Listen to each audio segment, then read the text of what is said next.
নতুন চাকরি পেয়ে শহর থেকে গ্রামে বদলি হয়ে এসেছিল অনিক। গ্রামটা ছিল বেশ শান্ত, সবুজে ঘেরা। তবে একটা জিনিস সে খেয়াল করেছিল যে, গ্রামের শেষ প্রান্তে একটা পুরনো পোড়ো বাড়ি, সবাই তাকে বলে দহন বাড়ি। তাই কেউ ওই বাড়ির ধারেকাছে যায় না, এমনকি দিনের আলোতেও না। সে গ্রামের মানুষের মুখে মুখে দহনবাড়ির রহস্য শুনে আরও আগ্রহী হয়ে উঠল।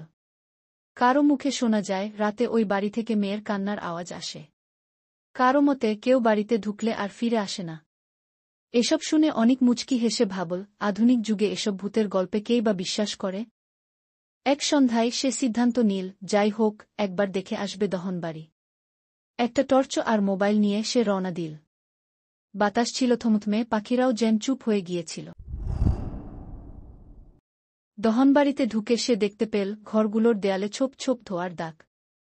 একটা ঘরে ঢুকে মোবাইলের টর্চ ফেলতেই দেখা গেল দেয়ালের উপর একটা পুরনো ছবি, একটা কিশোরী মেয়ে, লাল শাড়ি পরা, মুখে এক অদ্ভুত অভিব্যক্তি।